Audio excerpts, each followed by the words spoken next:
Hey, I'm Brandi Fullwood, and this is Seattle Eats. It's a podcast about Seattle's food scene and the best things to eat in it.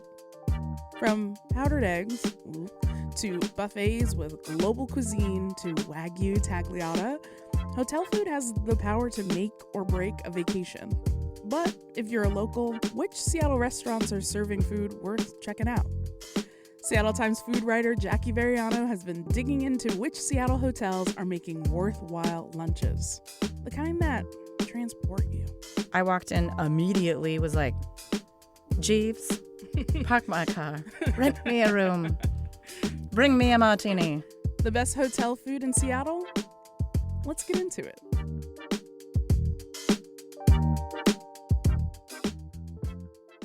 Hey, Jackie. Hi, Brandi. So, Jackie, you embarked on some critical research, not about, room service or guest-only buffets or continental breakfast, but lunch for the locals. How's Seattle's hotel food scene situation? I want to say it's trending up. It's trending positive. Hey. There are some definite low points, which I think we can expect no matter what when it comes to hotel food, right? We all have ideas about our dreams versus reality and where they're meeting. Yeah. Well, what do you look for in a good hotel scene?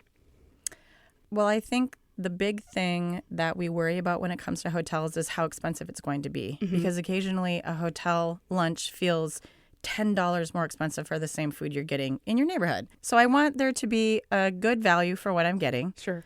I want there to be some sort of personality in the room because that's why we go to restaurants anyway, because it's not our house. Especially a hotel restaurant. Especially a hotel restaurant. Yeah. I did go to one of the hotel lunches with you. Yeah. I just kept fantasizing that I should be wearing like a beautiful Sunday dress and a hat. Yeah, obviously. And then I have never felt more like a bumpkin when I checked in and the woman said, "What room are you in?" And I said, "Oh, no, I'm not sleeping here." I actually live here. Because this is my city, but I sounded like, "Oh, no, surely not me." Well, I think the interesting thing about hotel food is that it's meant to be, if you're staying there, utility. Yes. And so the price doesn't matter, but if you live here. Yes. You have to want to go there. Exactly. Because you're seeking it out specifically above any other good restaurant. Yeah. So I'm glad there are a lot of good options, and we'll talk about 4 of them on your list. Mm-hmm. The ones that are worthwhile for lunch. What's the first one? Okay, Salt Harvest. This is the one that #influenced me because it's at the Populous Hotel. It's in Pioneer Square, and it is capital C cool inside. Like, I want to hang out in this lobby. Yeah. It smells good. It probably smells like an Aesop. I don't know. I'm not rich enough to go in that store. Sassafras, saffron. Yes. Eucalyptus, cinnamon. Smells like a romance novel main character. A fresh struck candle. Yeah. 100%. It's very cool. It's got great art. It's got so much greenery. Real plants are everywhere. Wow. And not in a Rainforest Cafe style, in like a I want to have a latte in this room style. It also has a $32 cheeseburger. Yeah. But I loved it. Oh, so this is where you got. This is where I got. What kind of food is happening here then? I mean, the burger's important. So the burger is important, and that is also a trend with every hotel restaurant. You're going to see some heavy hitters on everyone. Yeah. We got a Cobb salad. We got a fish and chips. We got a burger. Smoked salmon. We got a smoked salmon. And I also had a smoked salmon there. That was quite lovely. It's Seattle. It is Seattle. Out of all of the hotel restaurants, this has the tightest lunch menu. Okay.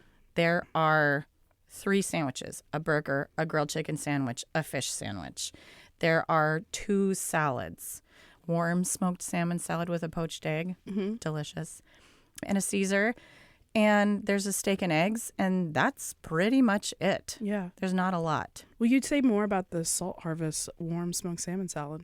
Since I saw your eyes light up. Oh, God. Well, I think when you see smoked salmon on the menu, there's always a crapshoot. Is it going to be a cold smoke where you're going to get a slice of lox on a salad, or are you going to get a whole fish fillet? And that's what this is. And it's freshly smoked, I think. I mean, they must have, I don't know how magic works. That's above my pay grade. They have a smoking house. Maybe they have a Traeger outside. I doubt it, but it's just a nice warm piece of fish. And you're digging into some crunchy romaine with also some mixed greens that are normal salad temperature, because it's really like they built the salad and just grilled off the fish and put it right on top. And then it has that perfect jammy 7-minute egg. Yeah. which is exactly what we want. That's what I want. Yeah, that's what I want. What's the price like? Well, that smoked salmon salad at Salt Harvest is $25. Okay. $25 for a protein-topped salad feels pretty normal. Yeah. But then you look at a $32 burger and a $29 grilled chicken sandwich. Yeah. Do they come with fries? Yes. Okay. Does that also feel a little, ooh? Do they kiss you on your forehead and give you a room? God, they did call me a good girl once. No, they didn't. This is perfectly acceptable level of service. I think we have to talk more about the burger and why you feel okay spending $32 for it. Oh, God, because it's got Walla Walla onion jam. Mm-hmm. It's a good thick burger. It's wonton with love because it's got substance to it, and cheddar, and just lettuce and tomato. Yeah. Yeah. On a good enough bun that it's holding together. It's not too big. It's not too squishy. There was a temp taken on the burger, and I believe if it's a thick burger, you go medium. And it just, especially compared to some of the other burgers I had at other hotels that did not make my list, this felt worthy of the $32 price tag, which I say with a grimace. Yeah. Yeah. You just suspend belief, though, because you're on vacation. I'm on in your vacation. Yeah. In my head. Yes. I love that. On the veranda. Rumor has it there's a rooftop bar that I did not experience and would 100% go back for. Yeah. I can't honestly shake hotel food being for parents who are visiting. Oh. Did you feel like a tourist eating in there or a townie or something else?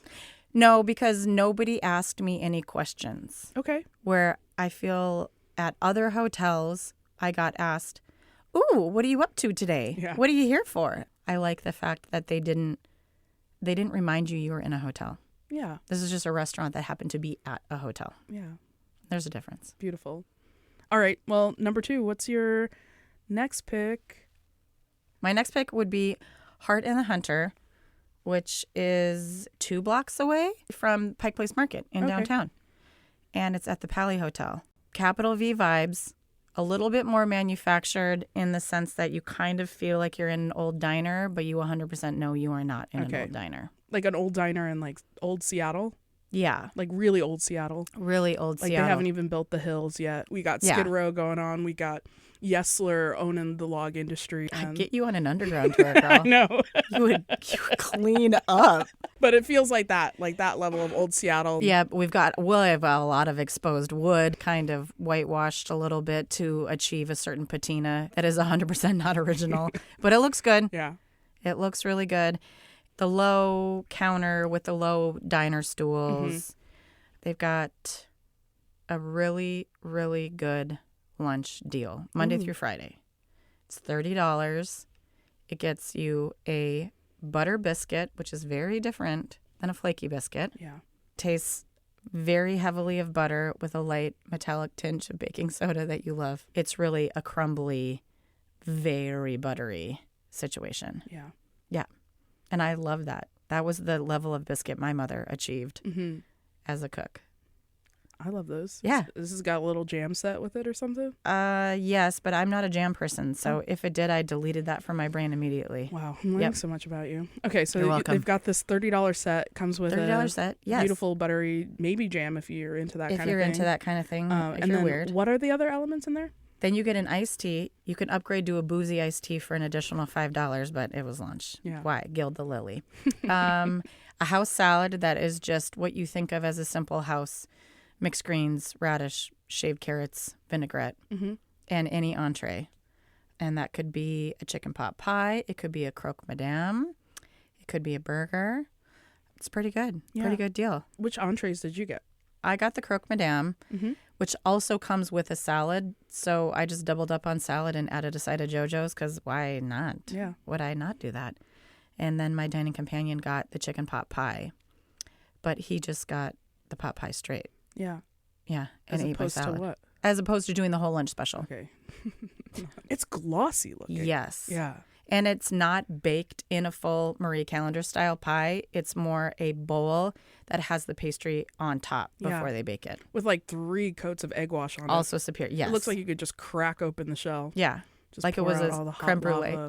Chicken pot pie. Hot lava pot pie. Oh, I'm so hungry. Yes. You're making my job so easy today. So this is so newsy, but the Seattle hotel industry has got low numbers expected for the summer and expected for FIFA. Mm-hmm. So I was curious about what the vibe was like because things don't look good for us this summer. Yes, and I think that it was all across the board. Yeah. There were some hotels that I went to that had a very vibrant lunch scene, and I wonder if part of that had to do with their location. Some are closer to the convention center, depending on what's going on there. Some are closer to Pike Place Market. That's always a hot spot. Mm-hmm. The third restaurant that I think we might talk about in the Hotel Theodore, there was only one other table dining at the same time as us. Ooh, yeah. Well, let's jump into Ryder. Where's that hotel? What they got going on? It's also downtown. It's in the Hotel Theodore, but it is a little bit closer to the convention center. I would say it's only 1 to 2 blocks away from the convention center, that side of downtown, as opposed to Pike Place Market. That's the chicest looking one, I thought. Oh, it is fancy in there. It feels very glossy, lots of shiny tile. The vibes are also pretty good there. I think there are 2 distinct rooms if you're in the main dining room, which was not even open the day that I was there because there was also only one person working. Yeah. So that is window-filled, light. It feels very coastal Pacific Northwest, lots of gleaming white tile and chrome and big dramatic windows and big dramatic lights. And then we were upstairs in the bar that is much moodier and darker lit. As a local, Mm-hmm. I'm drawn into this one Yes, the most. I think locals are sleeping on this restaurant. Mm-hmm. This is a good enough restaurant that you should be just going there. Yeah. And I think that might be a shift in the sense that I remember going there in 2018 when the hotel reopened. They had done this huge remodel, turned into Hotel Theodore. Ryder was brand new. I had dinner there once and promptly forgot about it. And then when they reopened in 2021 post-pandemic, I just wasn't thinking about it until I just went for lunch. And now I want to go there for dinner. Mm-hmm. In as much as I want to go downtown for dinner. Yeah. Is that part of it? Or is it just these hotel restaurants are kind of tucked underneath the hotel so you can't see them? They're not visible so you can't really enough see them to remember them. And I think it's hard to figure out where you want to go for dinner anyway. Yeah. And you're just never, as a Seattleite, going to think, let's go to a hotel. Yeah. Yeah. I'm spending hours sometimes trying to figure out where to go to dinner. 100%. Never think about a hotel. No. I feel like I would get tricked into going. Probably. Yeah. So trick me into going to Ryder. What's Trick on you their into menu? going to Ryder? Gladly. They also have a chef special. It's a chef's combo for $34, and it's whatever the chef wants. It's a 2-course meal. Mm-hmm. I do not remember what it was, but I do know that I did not want any part of it. Oh. Because I could not move past the lamb bolognese rigattoncini for $29, which was a massive bowl of fresh pasta that was rich and saucy and lamby and cheesy. That sounds gorgeous. What else did you have? A steak sandwich for $27. Mm-hmm. The steak was sliced. So, sometimes you eat a steak sandwich and you take a bite into it and then the entire piece of steak is coming with you. Yeah. Like they cut it with the grain. Yes. Yeah. This did not do this. Okay. It was perfect. Every bite stayed contained. There was blue cheese, pepperoncini, chimichurri, melted cheese, came with fries. I don't even care about the fries. Yeah. The sandwich was lick your fingers good. Yeah. Yeah. Ugh, I want one. Right? This is great because their menu sounds like food that takes a really long time to prepare. Yes. And not just like simple ingredients assembled. No. Yes. Yeah. That's and nice. also doesn't feel like someone's trying to sell you last night's pot roast dressed up as a sandwich. Yeah. It was terrific. They're taking their time. Yes. Yeah. I saw that they have a locals menu, but that has nothing to do with That's just at dinner. price. Yeah, and I was lunch focused. Yeah. Because I also think it's, as you and I have found, it's hard to get a good lunch. Yeah. Here's to the ladies who want. How do you think locals could benefit? Like we're talking about this is the one that you should go to. How do locals benefit from going to a hotel for food, for lunch? Because it's a hotel, there's always going to be parking if you're worried about parking. Mm-hmm. So you can get there, you can park. Also, it's downtown, so mass transit exists. Hey. Utilize it. Symphony Station. Symphony Station. And I think because, unfortunately, people don't seem to be eating here, you're always going to get a table. Yeah. So get in there. Also, it's really not that much farther from the convention center. So if you are downtown for something like that and you're going to go to the place that's right across the street and wait for 40 minutes, just walk an extra block. Mm-hmm. You will not regret it. I can also see this working if you see like a matinee for a play now. Oh, Like, gosh, right? it's right Who there. doesn't love a matinee? In the summer? Yeah. Say less. That's what I'm doing. That's what I'm doing. Hey, O'Mary's coming to town. Ooh, They've been doing a run of celebrities, but they're touring all over the U.S. that's great. This is not sponsored. No. Hotels do have a lot of food options in common. You mentioned the burger. Mm-hmm. I think like looking at the menus and experiencing some of the menus. Yeah. Salmon is always there, of course, because they're trying to present Seattle. There's always going to be a fish. Are there other dishes that you notice that hotels seem to have across the board, whether they have, the same distributor or Cisco rep or the same mission? Oh, it is going to be a lot of the same things. Yeah. And it's going to be a lot of comfort items, I think, for people that are in search of something familiar but with a Seattle take on it. How does that feel? Because that's one of the things I was curious about. Like, we're talking about going to hotel lunches as people who live here for what is typically a meal made for tourists. Yeah. How does the food feel? I think sometimes it does really work, especially when you think about taking someone into town and what they're going to want to eat. Mm-hmm. And also, I don't think that we necessarily are oversaturated with really great seafood-focused restaurants. And I think a hotel restaurant is low-key a great way to eat seafood. Oh, why? Say more about that. Okay, so the fourth place on my list is Cinder and Salt. It's somewhat cold and sterile. All right. But I think that it's got that, the focus is on the food. Yeah. Is the realtor version of this house is too small for you. Their prices are very competitive. When I was there... Oh, wait, where are they? They're also by Pike Place Market. Okay, all hotels have to be downtown. All hotels have to be downtown. Yeah. When I was there, they had a dozen oysters on the menu for a full $5 cheaper than you can get at an oyster bar. Okay. It is no longer available at lunch, but you have to go for dinner. Yeah. And in this economy, I know all the oysters are the same. They're the Kumamotos, they're the Taylor shellfish, they're all the Fat ones you bastards. want. They're the fat, yes. But for cheaper, and you're watching them shuck them, Yeah. like costs are soft, man. They also have a huge bowl of mussels that comes with coconut cream, curry, green mango. It's $22. It's local mussels, and Yeah. they're putting their own spin on it. So it's a good example of that. Yeah, you can get mussels anywhere, but this is a preparation you don't see very often because usually it's in like a white wine Butter sauce. sauce. Yeah. Beurre Blanc. Yeah. We can't go French again. Sorry. They also have a wedge salad. I think a wedge can be divisive, Okay. right? Yeah. The way that a wedge salad is cut is not necessarily the optimal way to eat a wedge. Sure. You just get the dressing on the first bite. Yeah. Then you're just left with a plate of sad cut up iceberg. Yeah. So are they lifting them up and adding the dressing? No, it's almost a whole baby head of lettuce. And the ingredients are kind of in the middle of it. Yeah. So when you cut it, it just falls open like, surprise, Ingredients.